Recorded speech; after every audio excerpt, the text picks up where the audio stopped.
ಗೊತ್ತಿದ್ದೋ ಗೊತ್ತಿಲ್ದೇನೋ ಏನೇ ತಪ್ಪಾಗಿದ್ರು ದಯವಿಟ್ಟು ಕ್ಷಮಿಸ್ಬಿಡಿ. ತುಂಬಾ ದೊಡ್ಡ ಮಾತು.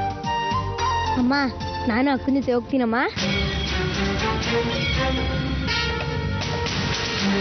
ಪುಟ್ಟ, ಅವಳು ಮದುವೆ ಮಾಡ್ಕೊಂಡು ಅವಳ ಗಂಡನ ಮನೆಗೆ ಹೋಗ್ತಾ ಇದ್ದಾಳೆ.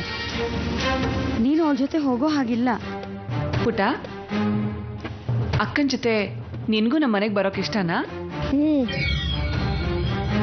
ಬರ್ಲಿ ಬಿಡು. ನಾಡಿದ್ದು ನೀವು ನಮ್ಮ ಮನೆಗೆ ಬರ್ತಿರಲ್ಲ, ವಾಪಸ್ ಹೋಗ್ತಾ ಕರ್ಕೊಂಡು ಹೋಗಿರು. ಬರ್ತೀವಿ. ಹೋಗೋಣವಾ? ಹೋಗಿ ಬರ್ತೀವಿ.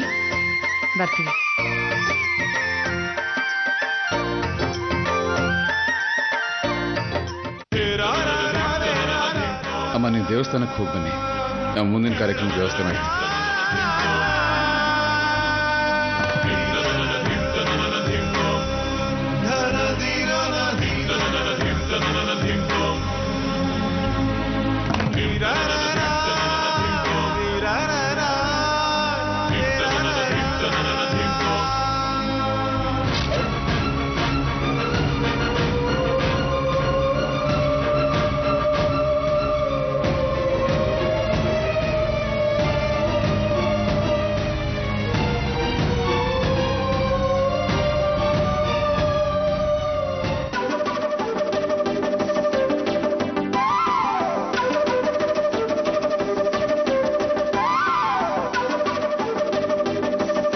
Thank you Krishna.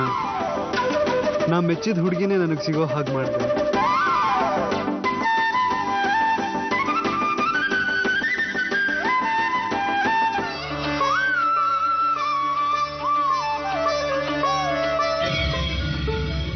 ನವದಂಪತಿಗಳು ಹೊಸದಾಗಿ ದೇವಸ್ಥಾನಕ್ಕೆ ಬಂದಿದ್ದೀರಾ ಮೊದಲನೇ ಬಾರಿ.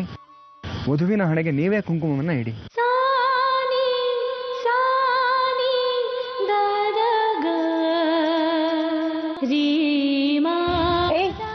ಏನ್ ಮಾಡ್ತಿದ್ಯೋ ನೀನು? ನಿಂಗೆ ಸ್ವಲ್ಪ ನಾಚಿಕೆನೇ ಇಲ್ವೇನೋ?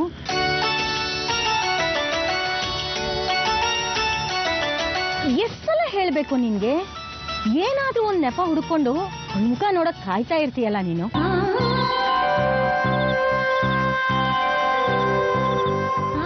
ಸ್ವಾಮಿಗಳೇ, ನಮ್ ಶಾಸ್ತ್ರದ ಪ್ರಕಾರ ಮನೇಲಿ ಎಲ್ಲ ಶಾಸ್ತ್ರಗಳು ಮುಗಿಯೋವರೆಗೂ ಹುಡುಗ ಹುಡುಗಿ ಮುಖ ನೋಡೋ ಹಂಗಿಲ್ಲ. ಸರಿ ಅಮ್ಮ.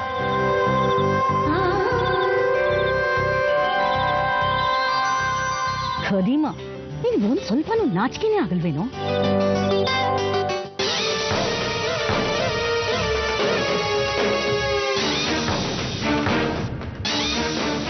ಬೇಡ ಬೇಡ ಅಂದ್ರು ನಾನು ಹೇಳ್ಕೊಂಡು ಹೋಗಿ ಮಂಡಪದಲ್ಲಿ ತಪ್ಪದೆ. ನಾನು ನಿಜ ಹೇಳ್ಬೇಕು ಅನ್ಕೊಂಡೆ, ಆದ್ರೆ ನೀನ್ ಬಿಡ್ಲಿಲ್ಲ. ನಾನ್ ಯಾಕೆ ಅವನ್ನ ಅಷ್ಟೊಂದು ಇಷ್ಟಪಟ್ಟೆ. ನಿನ್ ಬಿಟ್ಟು ಬೇರೆ ಕಡೆ ಯೋಚನೆ ಮಾಡ್ದೋಳಲ್ಲ ನಾನು. ಅಂಥದ್ರಲ್ಲಿ ಈ ವಿಷಯದಲ್ಲಿ ನನ್ನ ಮನ್ಸು ಯಾಕೆ ಚಂಚಲ ಆಗೋಯ್ತು? ಇಷ್ಟೆಲ್ಲ ಅನುಭವಿಸೋದಕ್ಕೋಸ್ಕರ ನನ್ನ ಅವ್ರ ಜೊತೆ ಮದ್ವೆ ಮಾಡ್ತಿದ್ದು. ಹೇಳು ಕೃಷ್ಣ, ನನಗ್ ನಿನ್ ಮೇಲೆ ಭಕ್ತಿ ಇಲ್ವಾ? ನಾನೇನಾದ್ರೂ ತಪ್ಪಾಗಿ ನಡ್ಕೊಂಡ? ಹೇಳು ಕೃಷ್ಣ.